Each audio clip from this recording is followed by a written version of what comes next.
will be covering this one now as we move on to less depressing stories. I'm not going to do the Jubilee tonight. I'll do it tomorrow.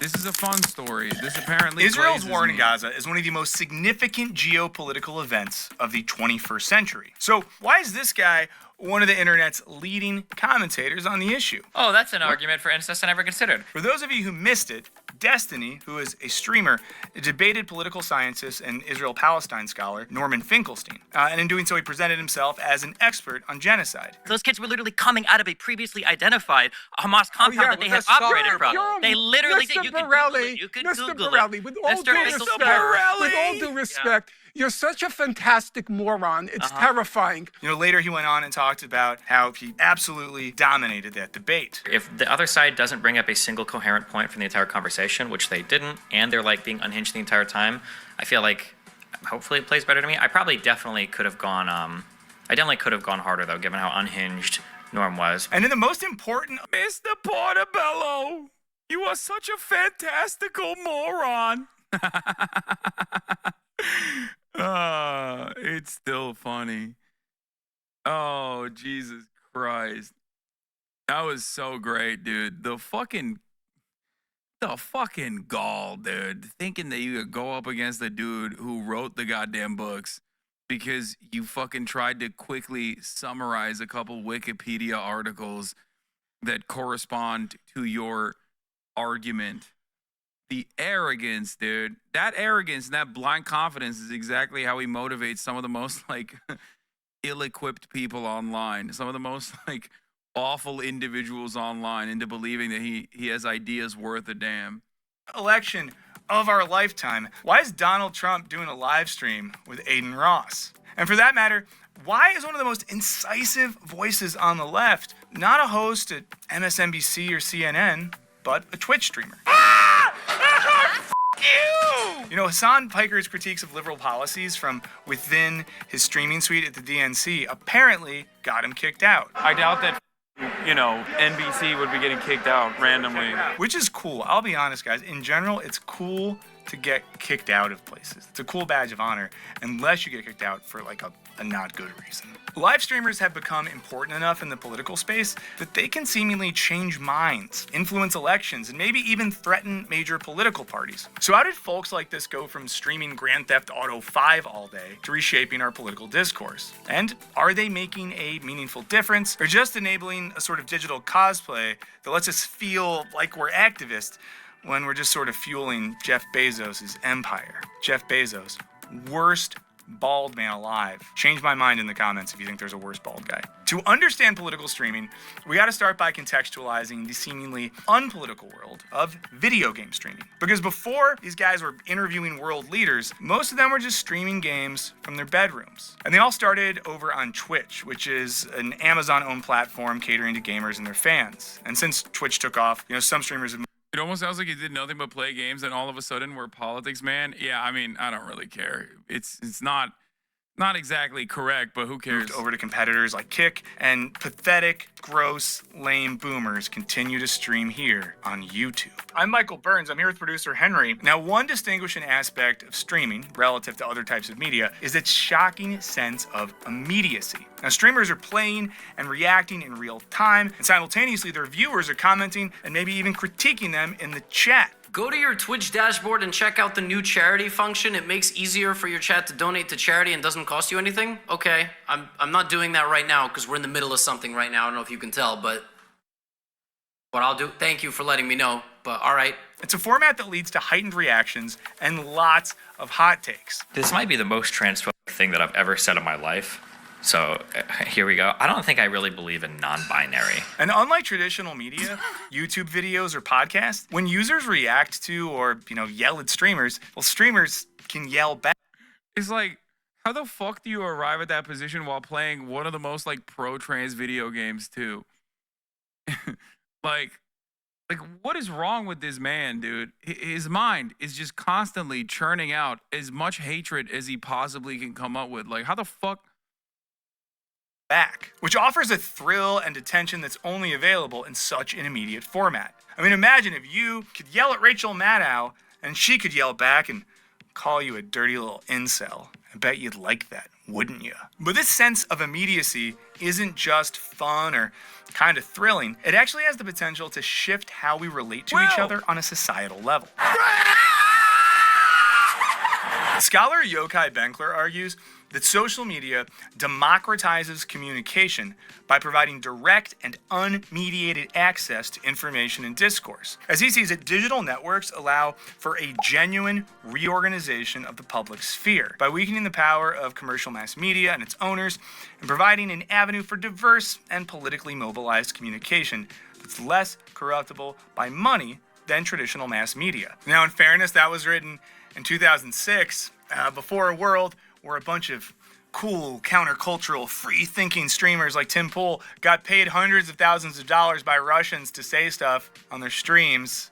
Not very cool and countercultural, is it, Timothy? But I would say that if any of the Russians are watching this, seriously, you know what I'm saying? Let's get involved. Let's do it. Let's do the thing. I would do it for so much less, like a disgusting amount less. I saw how much you paid Tim Pool.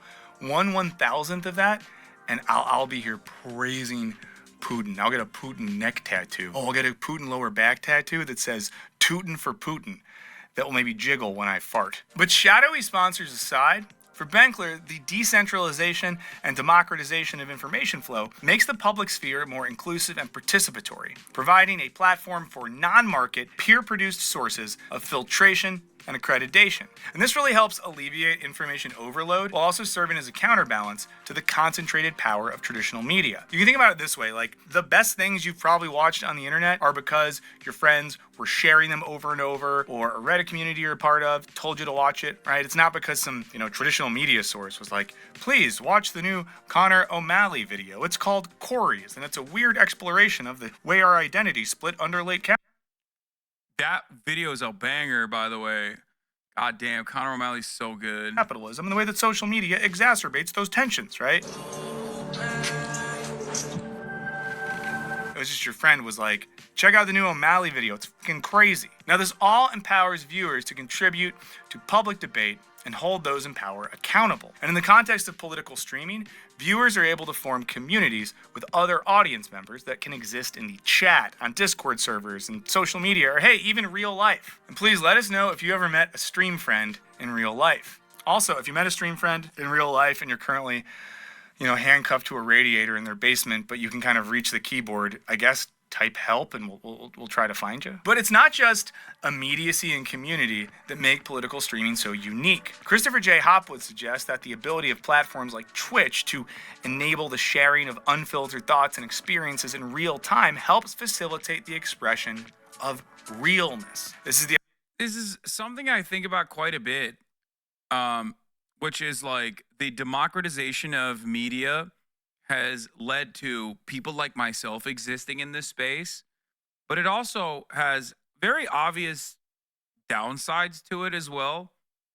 I guess like if misinformation is going to occur, it's better if it's democratized, but also it does kind of feel as though with less and less confidence in mainstream media, there are definitely instances where like misinfo presented by grifters can cause can push for societal collapse, like especially when paired up with a lack of education, lack of critical thinking skills, lack of media literacy. So it's something that I think about quite a bit, because if the media is not, if there is no independent media, if there is no democratization of the dissemination of information, you don't get to have a different point of view on Israel, right? If you look at CNN, if you look at New York Times, and you get all your news from there, you are going to have a very different point of view on what is occurring in Gaza and why it's happening, right? So someone like myself will never be able to exist in that space. There will never be the gratuitous nature of like corporate overlords that say, you know what, we want this kind of information to be out there as well. That's not going to happen, right? They're always going to limit that to the neat little confines of whatever neoliberal hegemony allows you to say. Now, there is no extent to the right wing there's no limitation to like how far right you can go, unless you are also anti-Zionist. You can be anti-Semitic, but you can't be anti-Zionist and anti-Semitic, right? You can be anti-Semitic and get a prominent role in a media institution. You can't be anti-Semitic and also anti-Zionist at the same time, however. And on the other hand, there's a lot of people like there's a lot of people due to the fact that legacy papers have kind of dropped the ball time and time again in a very public fashion, where mainstream media is like whenever mainstream media is needed, like during COVID, right? When there needs to be like an organized way to disseminate information from an institute of authority, like during COVID, when there is a serious pandemic occurring, right? Because there are less and less people trusting mainstream resources, a lot of people can take advantage of that lack of trust and, grift, make shit up, especially in times of commotion. It's a weird predicament that I find myself both benefiting from, but also thinking is maybe sometimes consequential in a negative way. Like, COVID probably caused a lot more people to distrust mainstream institutions, which is ironic because they didn't really fuck up that badly during COVID. Like, they were doing best practices on the issue of COVID and their coverage over COVID and trying to stop misinformation from spreading during COVID. But also, you look at Israel and the way that they're dealing with American foreign policy. They always cover American foreign policy in the exact way that you expect them to cover, which is a crumb of truthfulness in an effort to maintain the veneer of impartiality so that you can be a legitimate institution that is trusted, okay? While simultaneously packing it to the fucking gills with a tremendous amount of misinformation, lying by omission, genuinely using passive voice whenever you describe Israel's atrocities, things of that nature. All of Israel's enemies are terrorists that deserve it. That kind of stuff also, in my opinion, that kind of framing, in my opinion, also caused a lot of people, especially in the younger generations, to mistrust mainstream media, mainstream institutions. And I think we need to rebuild trust in mainstream institutions because I believe that there still should be real journalism happening. Mainstream media spreads plenty of disinformation on its own, but I feel as though mainstream media has pushback from independent media. Independent media gets less pushback from other independent media because its reach is simply smaller. Rebuild trust in U.S. mainstream institutions, lol. Yes, there should be. In a perfect world, independent institutions would exist, but you would also have like legitimate national institutions that are trustworthy resources for objective, or at least as close to objective news as you can get. But the unfortunate reality is that America, due to the interest of capital accumulators, is never going to do that, I think. While we're at it, rebuild trust in government. I agree with that too. I literally agree with that as well. Yes. The idea that, streamers seem to have an authenticity that we don't normally see in popular media figures. Hopwood and his co-authors argue that realness may be a particularly important individual difference variable within certain domains of social behavior. For instance, being real may be both harmful and beneficial for politicians, but for citizens, it is a key characteristic of trust. It's basically like when streamers seem like a cool person to hang out with, like how I'm a cool person to hang out with, I trust him more intuitively than I would some good-looking guy on TV with a slick haircut and a nice suit and he always says the right thing, Screw that guy. Now, some of this is simply a function of streamers broadcasting for huge amounts of time. Seriously, if you're not familiar with... I mean, it's virtually impossible for me to be fake. No one is that good at presenting a fake version of themselves for 8 to 10 hours every single day. this sort of thing. You know, Piker will stream for 12 hours a day. Destiny might stream for 7 hours a day. People like Vosh might go 5-6 hours a day. And when you're streaming for, you know, most of your waking life, you're going to have to talk about more than just politics and theory. Graveler is a rock with 4 arms, and pass. I'm not putting my anywhere near gravel. Now, it seems like the relatability and realness is paying off. Piker alone has over 2,500,000 followers and 140 million views, with an average of 157,000 active viewers. I know for a fact that's over twice the population of Duluth, Minnesota. So at any point he's streaming, there are 2 Duluths watching him. Now, during the 2020 elections, his was The Duluth Dyson times 2 when you think about that. When you think about that, that means there's not one but 2 Larry Sinclairs sucking 2 different Obamas after doing crack sideways, sucking their shit off.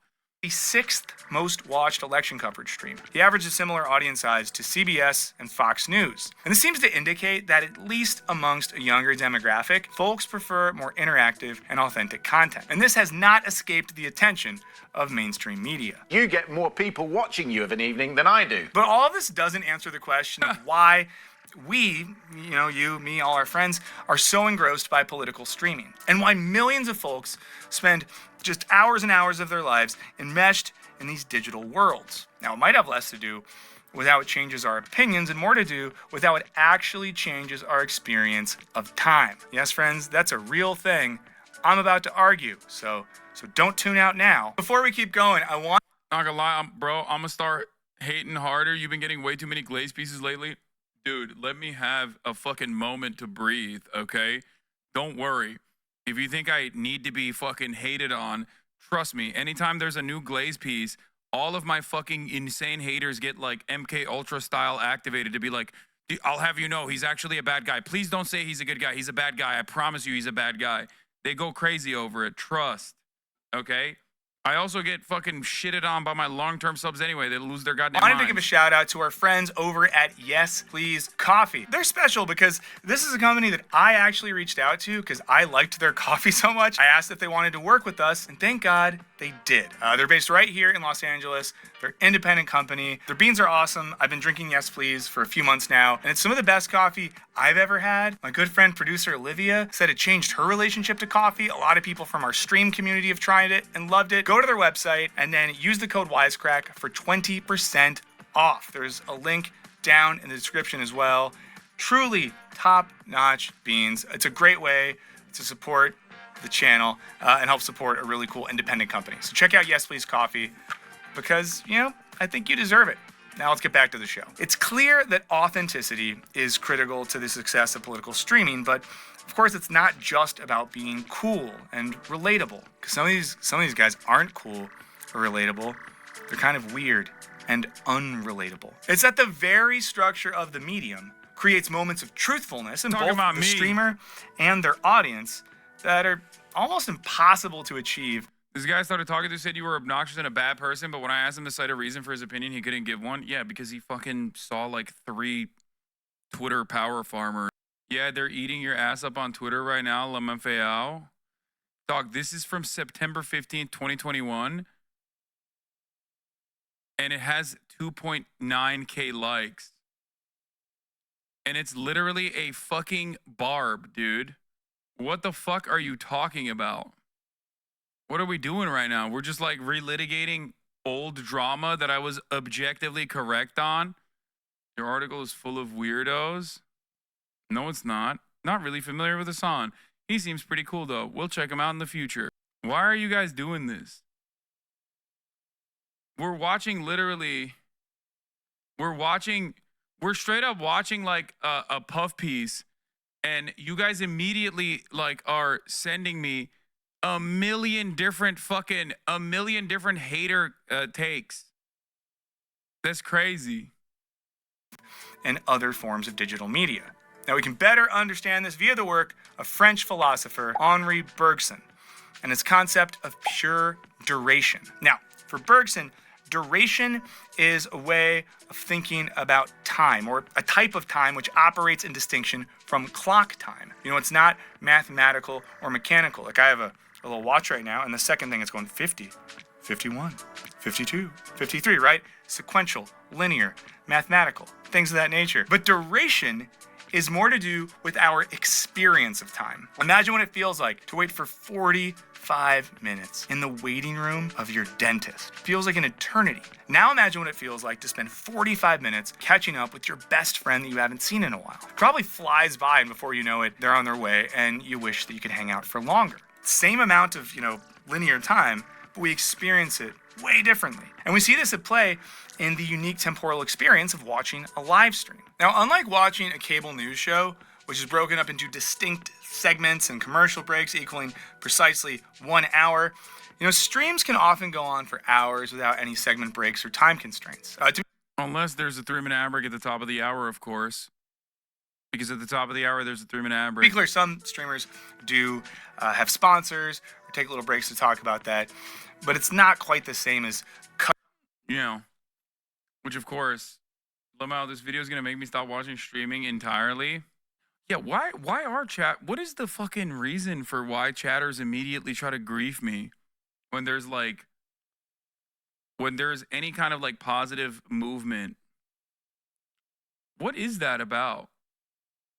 And I know chatters aren't doing that because they, hate me or anything, but it is a very weird attitude that a lot of fucking chat has where they're it's weird. It's a weird tendency that y'all have. What is that? They're like, damn, man, people are saying nice things about you? Fuck, dude. Well, watch this guy lie about you. You know what I mean? Hey, look at this fucking random tweet that, implies you like raping or something. Okay, well, that person is schizophrenic. What do you want me to do about it?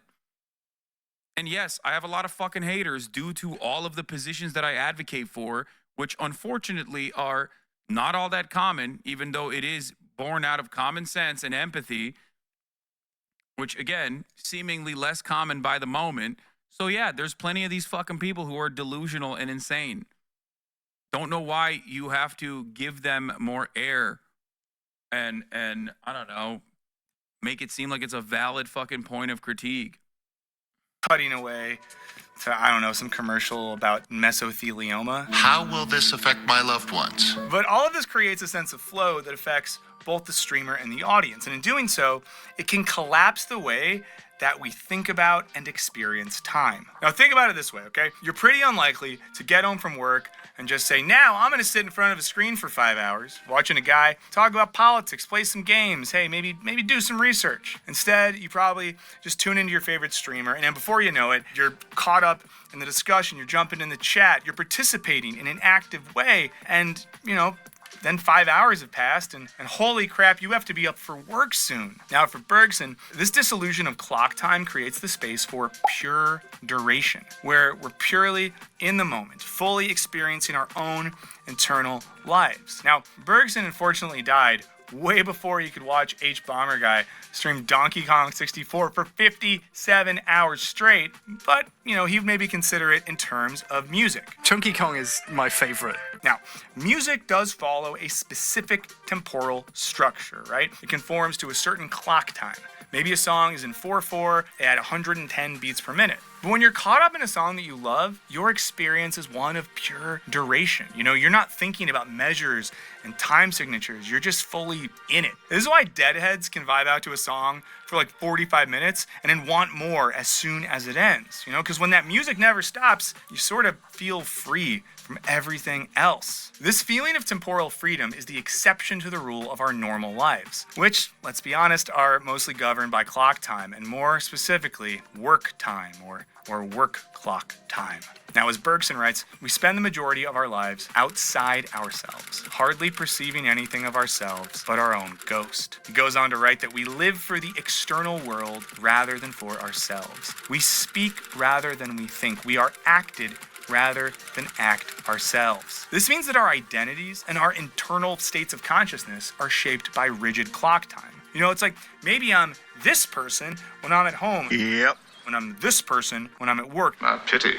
does not extend so far as to her putting a man's life at stake. And I'm this person with my old-timey street gang. Everybody dress up sweet and sharp. We can sing vicious 4-part harmonies and then just cut you into pieces. But considered from a perspective of duration, I'm all of these things at once. And my identity and consciousness are constantly unfolding. And streamers are able to tap into this, creating an experience of duration in which different elements of their consciousness or perspective emerge over time. Think about the stream marathons of someone like Ludwig, where dramatic variations in his behavior can create a palpable sense of authenticity.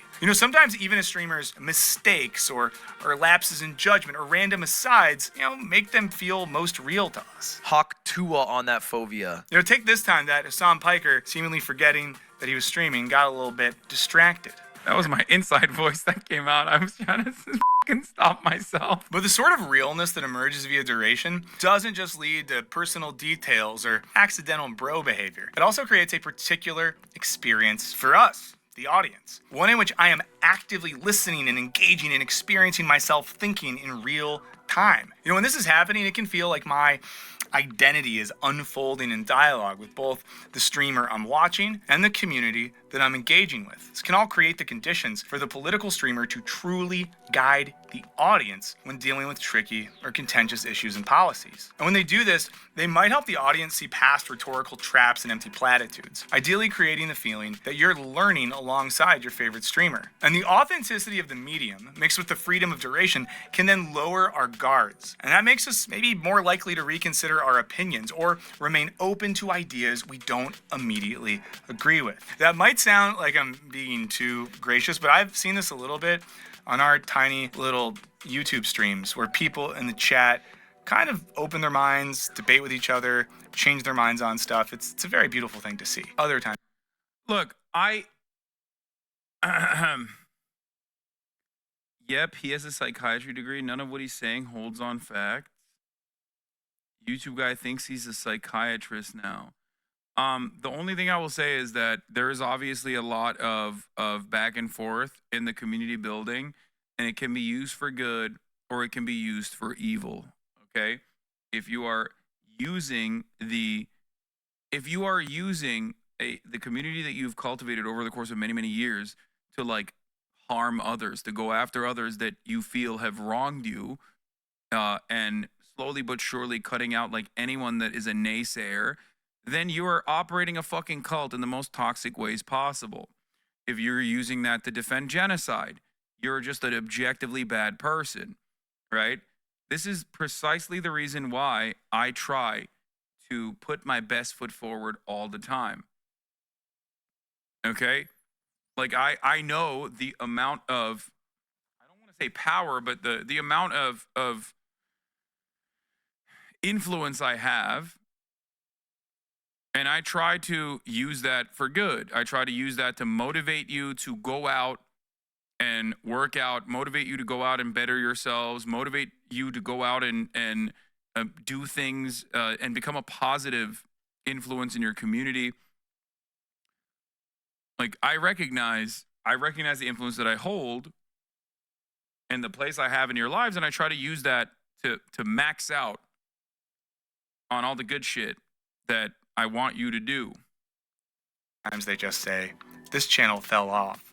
Why is he here? Now, we can see some of this in Piker's analysis of a debate between Ben Shapiro and Malcolm Nance, in which, the audience gets all the benefits of having a political commentator who can translate, add context, and fact check in real time. This enhances the audience's understanding and equips them to critically engage for themselves. Okay, it's actually pretty simple. And it's not just that political streamers are able to offer us more honest and authentic analysis than traditional news media. They also have a pretty dialectical relationship with their audiences, participating in an open back and forth that can shift the conversation or lead to digressions and insights that a streamer maybe wouldn't arrive at on their own. The duration of these streams and the communities they engender really do open up new types of interaction between host and audience. One where, unlike most experiences of our media consumption, you feel like relational aggression as a result of you creating a tightly bonded community can cause a lot of chatters to feel as though their parasocial bond is threatened when your image of being a hated for saying the truth is threatened by showing you may not have as many haters.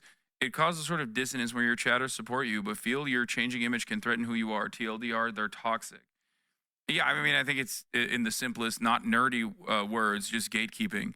A lot of people forget that, like, I have an overarching ideological goal with my commentary, with my Twitch stream, and that goal is to get broad acceptance for the ideas that I hold, the ideas that many of you also now believe as well, or maybe believed even long before me. And that is precisely the reason why I always want to expand. I always want to grow this community. Okay?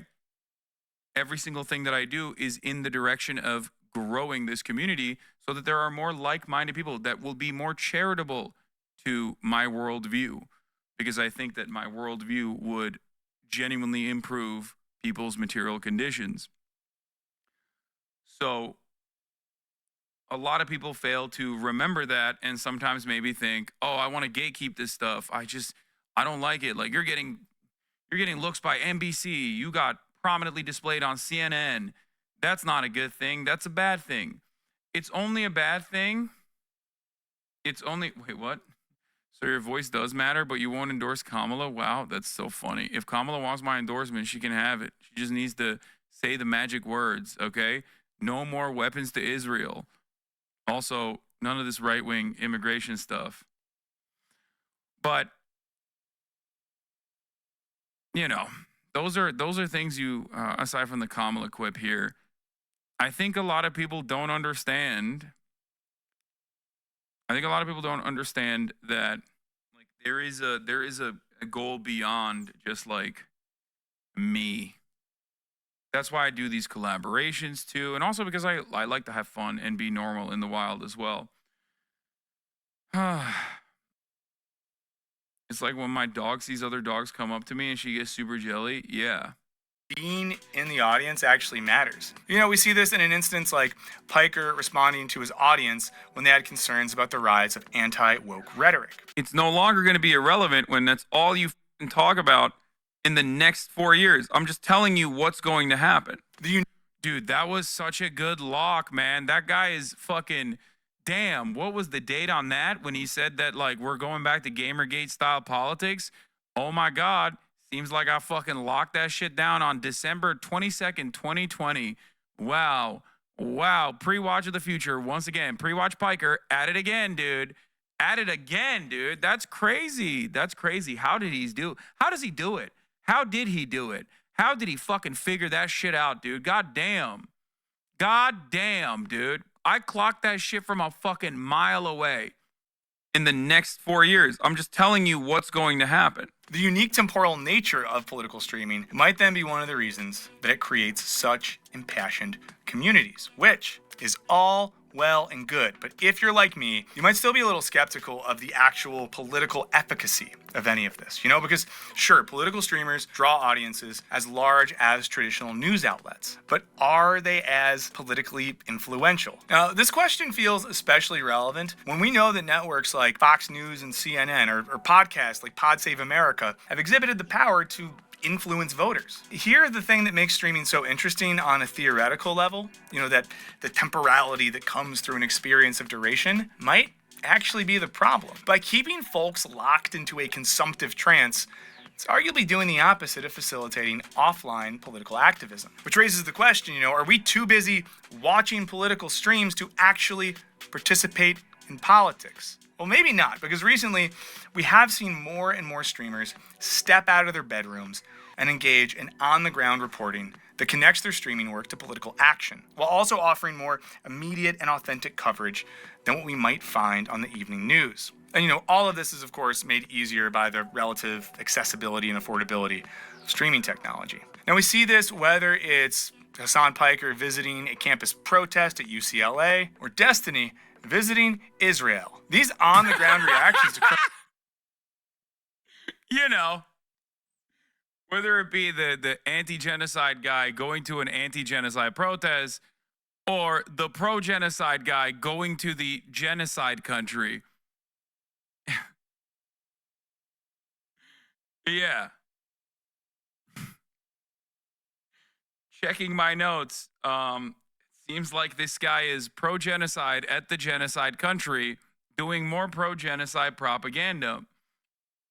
Current political events, highlighted especially in the coverage, ongoing campus protests against Israel's war in Gaza are especially impactful during a time when it really does feel like there's a growing information vacuum. Whether it's, the defunding of newsrooms. But also, that's the other thing is like, what market void are you filling? You know what I mean? It's like, hey guys, there wasn't enough mainstream outlets that were unconditionally defending Israel from Israel. So we got another guy to go and defend Israel from Israel who was also pro-Israel.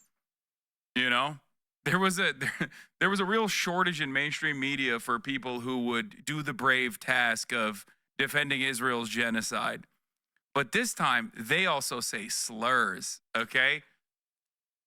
Real market void for Jake Tapper not defending the right to say the N-word as a white guy. So now we got Jake Tapper, but he also defends saying the N-word as a white guy. Oh, my Lord. Real untapped market for a liberal who is basically a 4chan vacuum.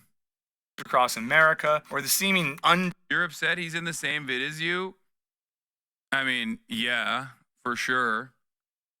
I think that what I do is good, and I think what he does is objectively a stain on mankind. I don't know why this is like an own in your mind. Yeah. Yes, I think like a guy who is a serial mass harasser of anyone who he sicks his rabid fan base on is not a good guy, especially when he's defending genocide.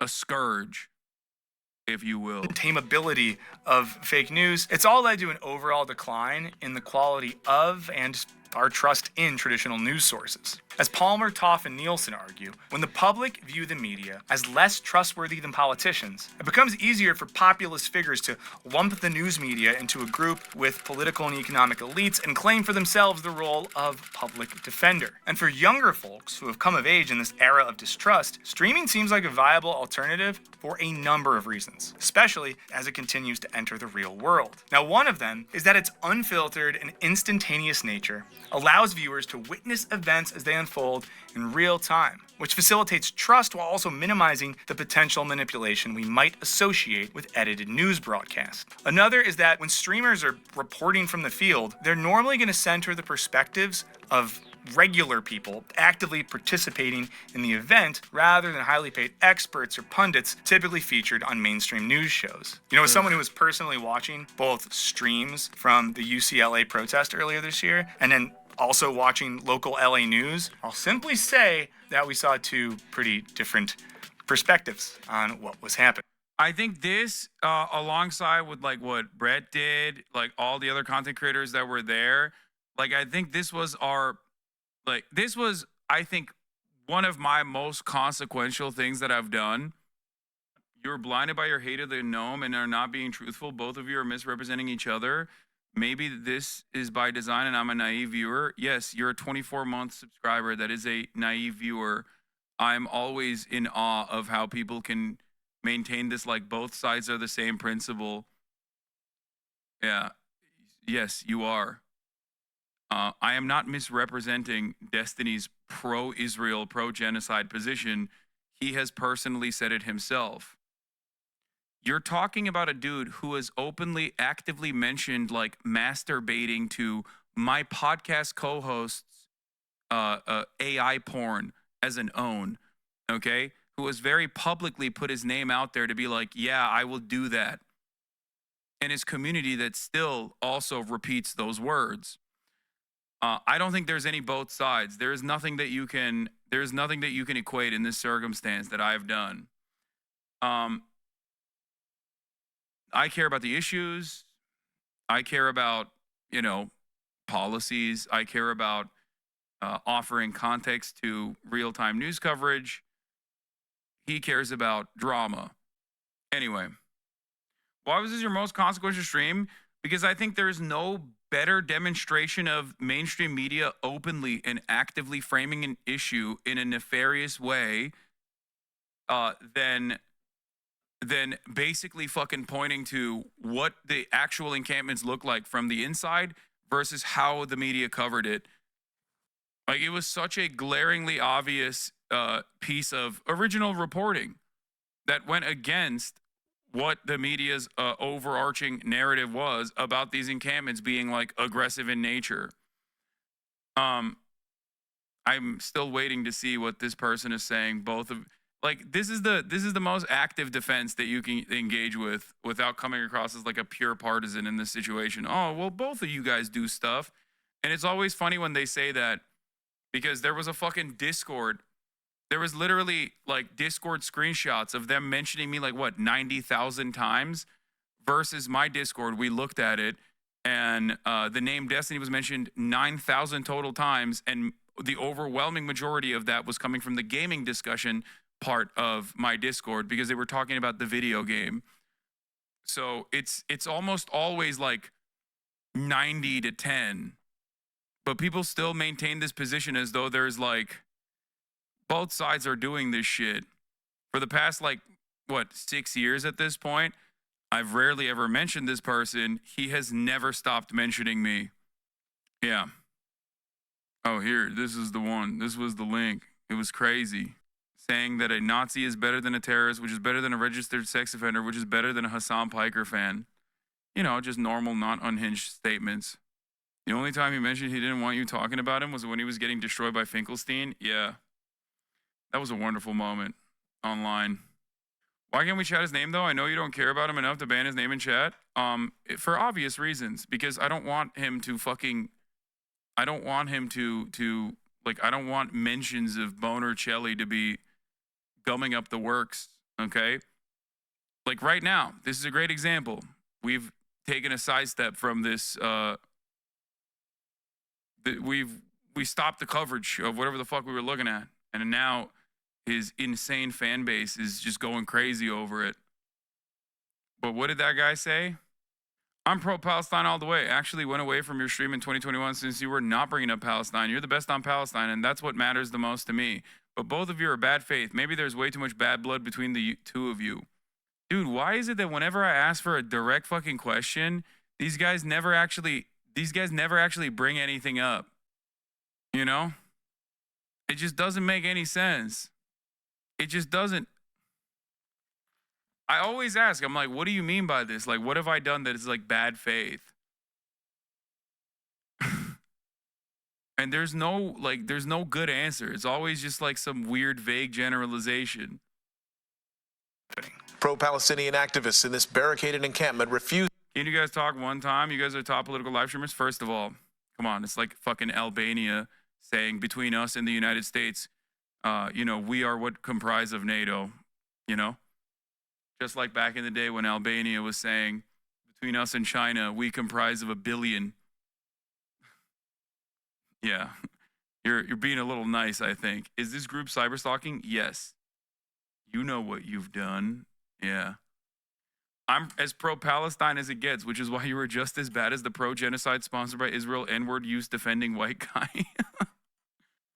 Hey man, why don't you talk to the guy who's like objectively pro-genocide, who has actively cyber-stalked you with his community for the past 6 years, who has taken every opportunity to lie about you to as many people that will listen.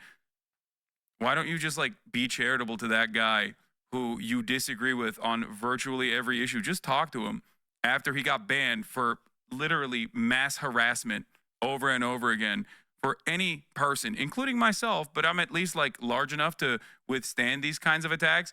But like any creator, my size, all the way down to like tiny creators with like 30 fucking concurrent viewers.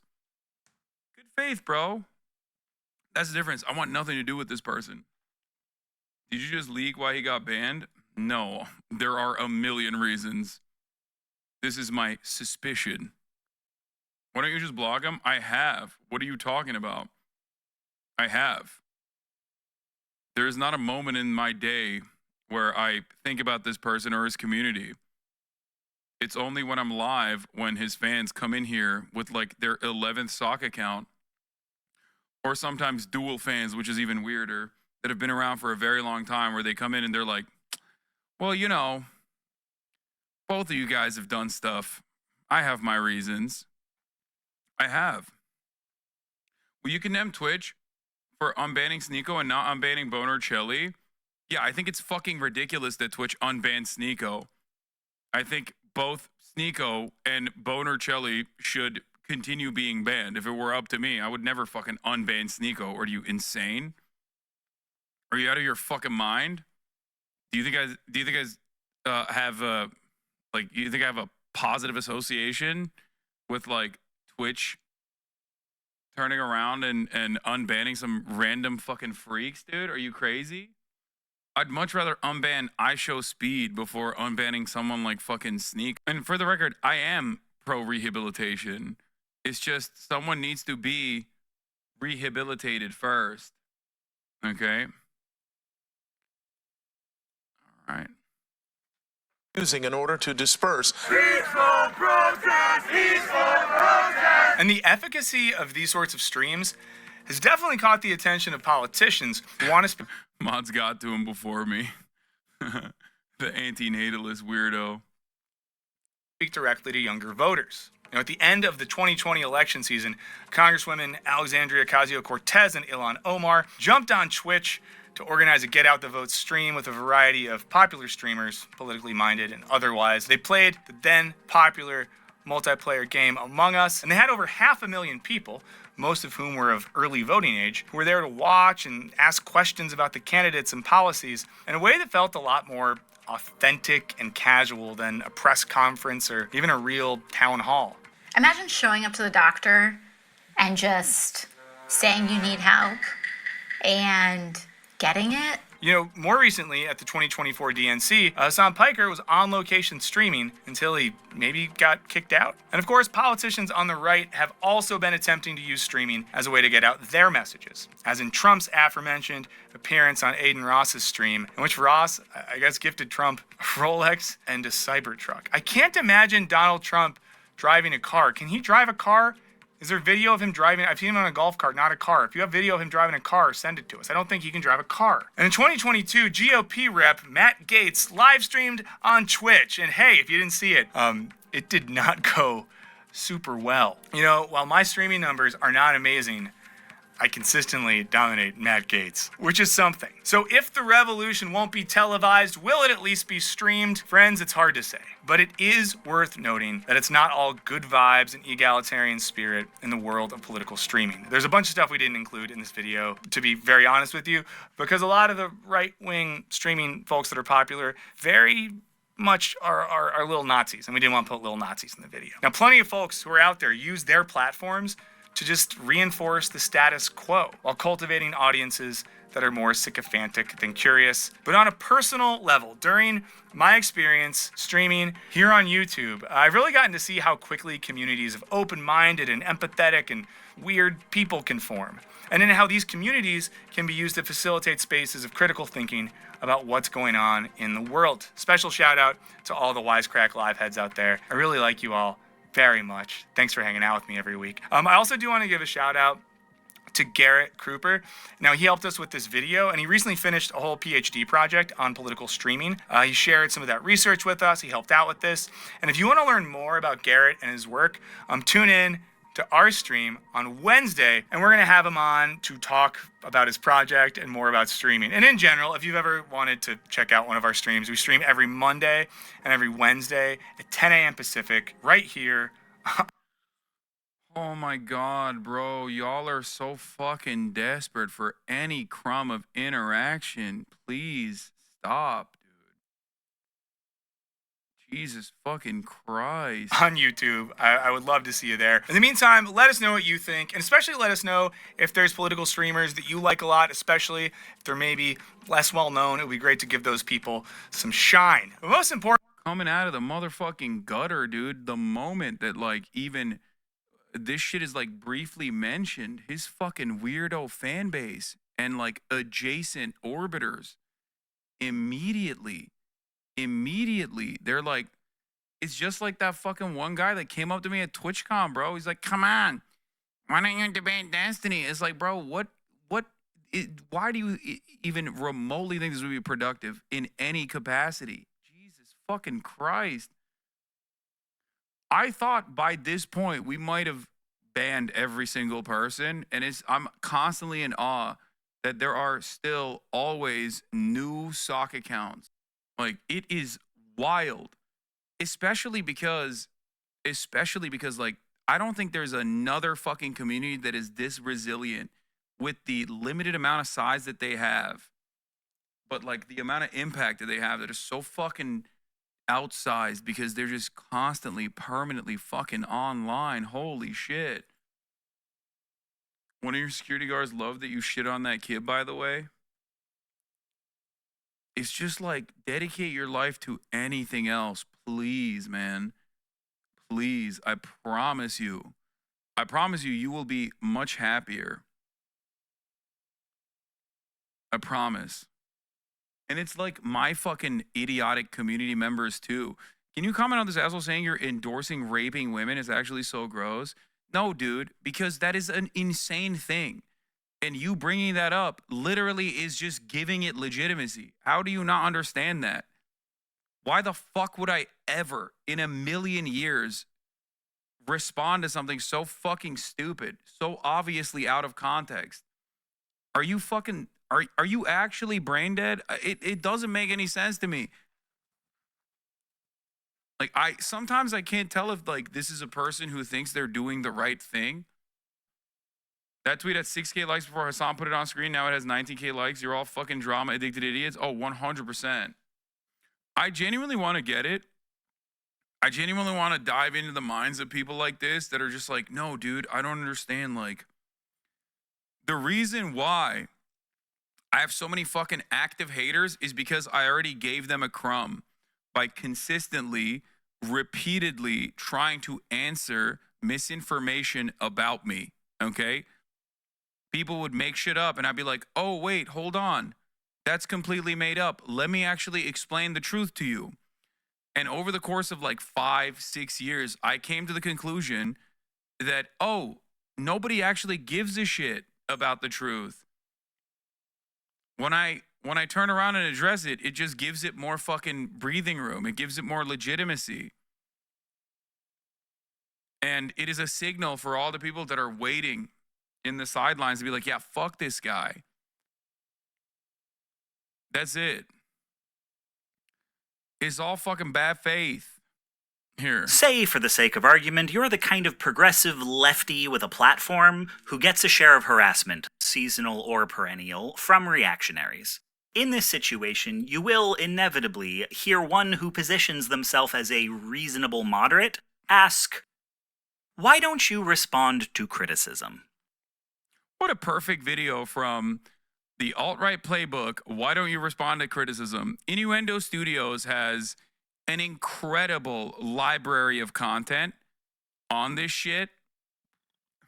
And they are so incredibly prescient.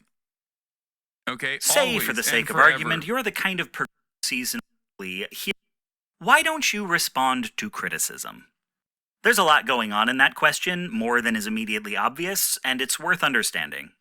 First, is that the question is not only directed at you, it exists as a marker, showing up in your Q&As, your comment sections, your Twitter threads. Lolcow Hasan becoming self-aware. Yes, dude, you are right. And you are not fantasizing inside of your echo chamber. I am a lolcow. Yes, that is what's going on.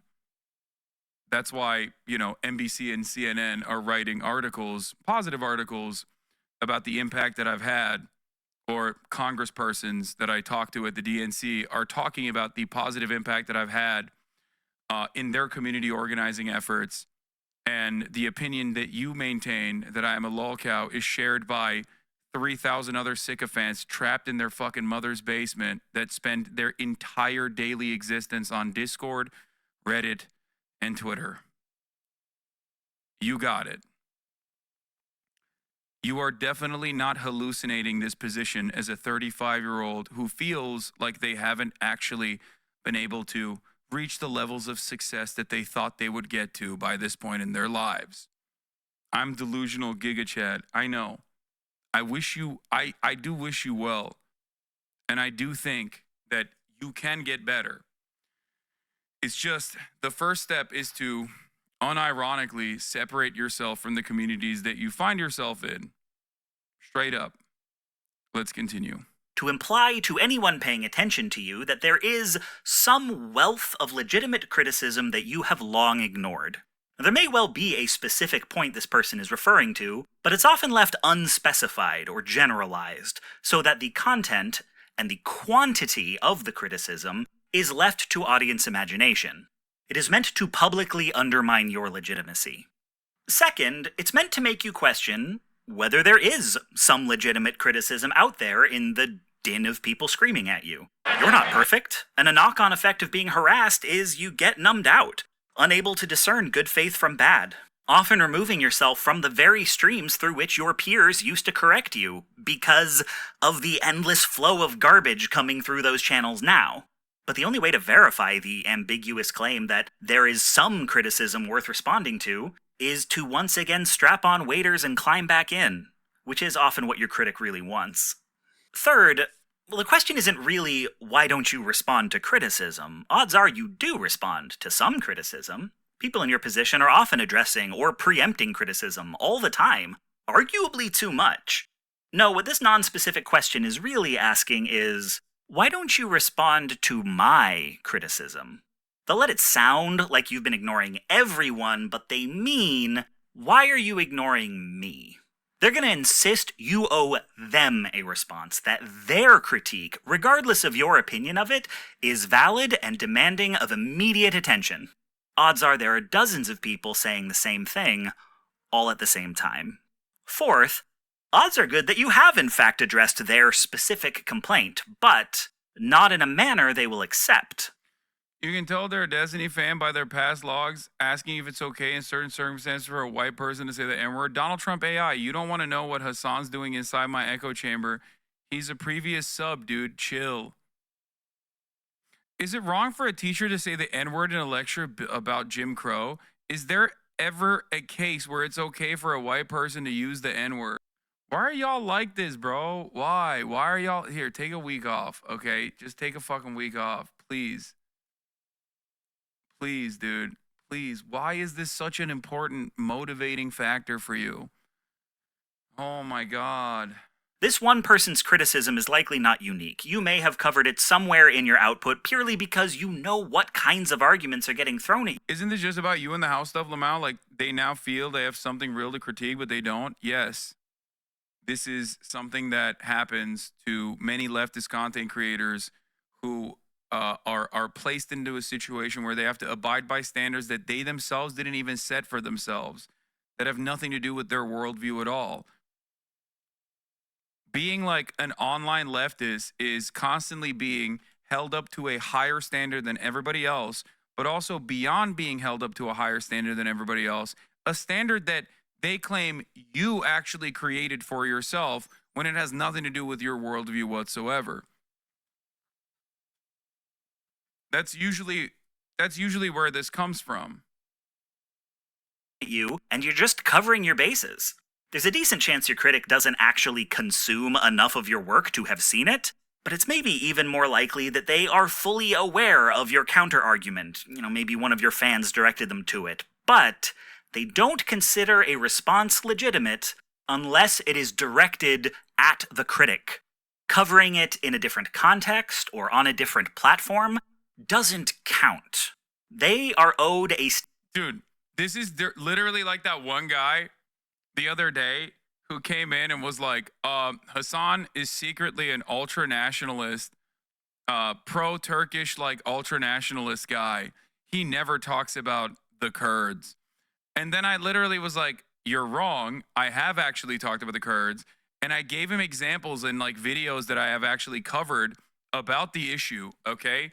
And then he turned around and said, no, it only got 100,000 views, so it doesn't count. I need you to do a video where you just direct the camera, say you hate the Grey Wolves, and you talk about the Turkish ultranationalist movement, and then that video has to get more than 100,000 views. And it's ridiculous. Like, there is no Like that person is not a serious person. You know what I mean? He literally was like, I didn't see it, so it didn't happen. And okay, even if it did happen, now I'm adding additional prerequisites. If your actual issue with me is a genuine disagreement that you have with one of my positions, we can have a conversation about that. But if your goal is to simply go, nope, I'm right and you're wrong, then yeah, we can't have a normal conversation at all. Statement they can respond to directly because they want the argument to continue. So really the question is, why don't you respond to my criticism on my terms? Yes. Finally, even if you did respond to them by name, it's likely your response would still be disqualified. If you were to summarize their argument in any way, they would claim you are building a straw man. If you isolated any specific critique or pointed to the cruelty that accompanied it, they would claim you're cherry-picking.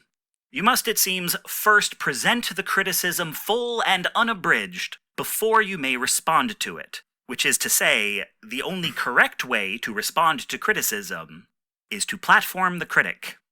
And there are dozens. But even if you platform the critic and then you destroy them, quote unquote, in the marketplace of ideas, then all of the other people with that same interest in gaining notoriety by behaving like this will now feel more galvanized. This is why back in the day, I used to fucking do Discord debates, hop in the Discord, right? Okay? And I would do it all the fucking time. But the only thing that I realized that cultivated was a community that was inherently hostile and very toxic and only cared about the blood sport of it all. They only cared about the debate. They only cared about who was rhetorically more gifted in that situation. They were not interested in learning new things, unless they were kind of learning new things in the format of a debate. And every single time I brought these people forward, obviously they did not know how to handle themselves on camera with the new amount of attention that they were reaching. And for that reason, and also because they were just bad at arguing their positions and their positions were bad, they would look like fucking dumbasses. Now that made me look good in the eyes of all those people that wanted more debate, more blood sport, right?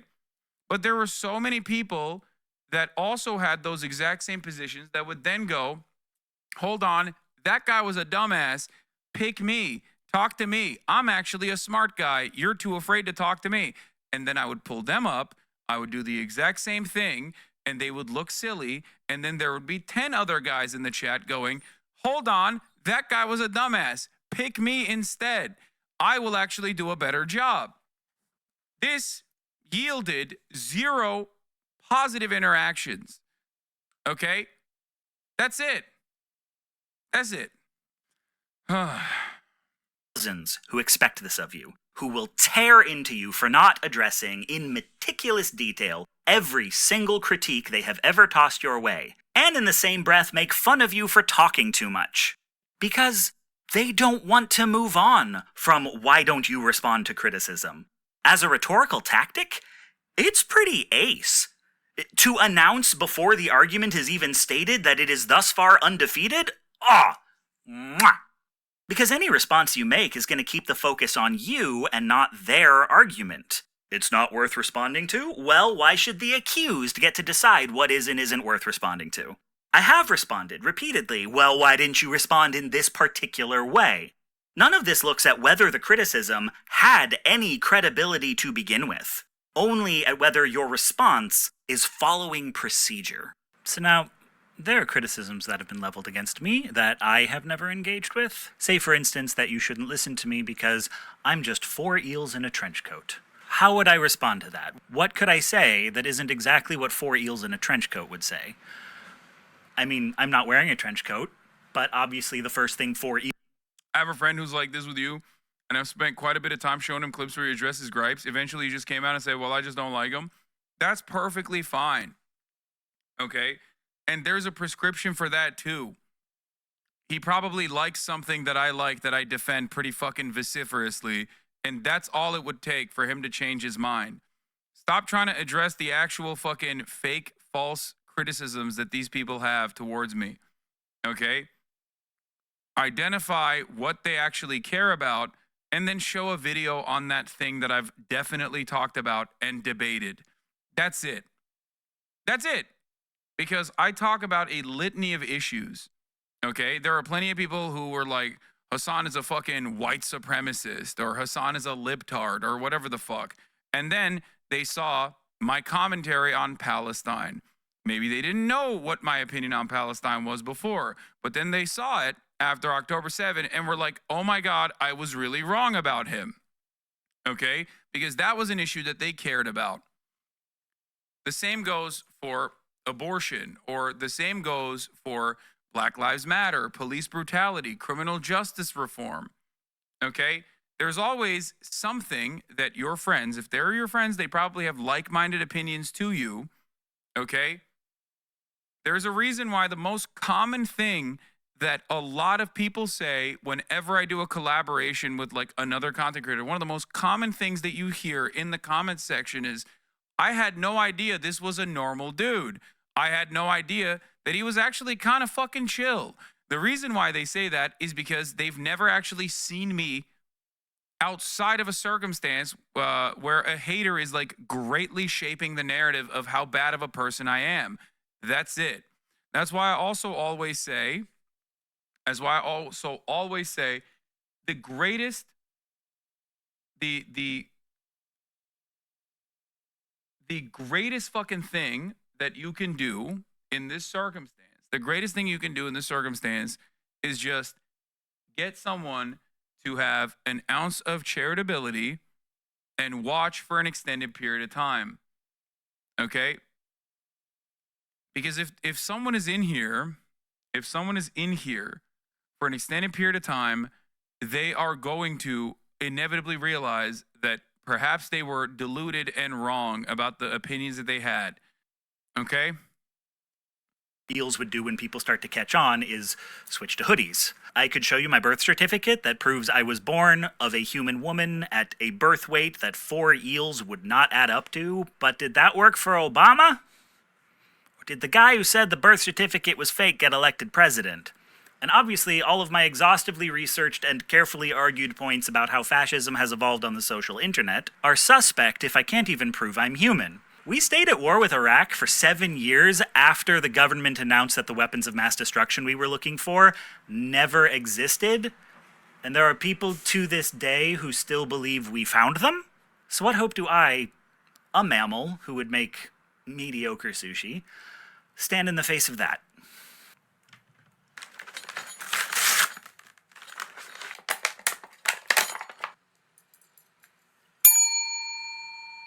So, if you ever see this claim out in the wild, why haven't you responded to blank? Ask yourself, do you know what blank is? Do you yourself agree it's a valid question? And are you sure it hasn't already been answered? And don't repeat the question unless you've got 3 yeses. Great video overall. Anyway, a major reason why I don't fucking address like the drama baiters, even though it sometimes can yield good content, is that it ultimately destroys the stream, like the flow of the stream.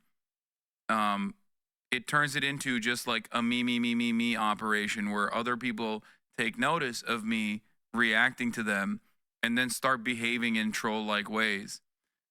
And then all I would be doing if I were to address all of these things would just be to address all these things. It'd be like when people say, why don't you call out everyone that subscribes? The entire stream would be me calling out everyone that subscribes. That's all I'd be doing. I remember earlier this year I told a friend that they didn't like your content since it appeared more driven for engagement than educational and informative. However, over the last couple of months, I watched a lot of your content and developed a lot of respect for what you do. Thank you for using this platform to educate and spread critical thinking around some of the most important and relevant topics today. I really appreciate it. Thanks, One Up Dog. Here it is. I don't know about you, but I'm walking away from the blue party and closer to Jesus. I'm seeing the land of the free. That's what I'm talking about, baby. Where's Jesus? They took him out of the school. We started twisting the rules. I swear as long as I'm breathing, I'll praise his name in all that I say. Put the devil back in his place. I'm seeing red. From the hills to the woods to the hood, I'm seeing red. Taking back what they took. There's no compromising, there's no backing down till the nation's got no hope left. I'm seeing red. Hallelujah. I'm seeing. I don't know about you, but I'm walking away from the blue party and closer to Jesus. I love this shit, dude. That's what I'm talking about, dude. This converted me. I am delivered. I ain't gay no more. Hogariah Carey. From the woods to the hood. Yeah, I mean, she's rhyming. The fuck? Call 4G Auto Blow. Excuse me. 4G Self Suck. 4G Auto Suck. Let me tell you something, okay? He's a married man. He already got one thick lady locked down. He's not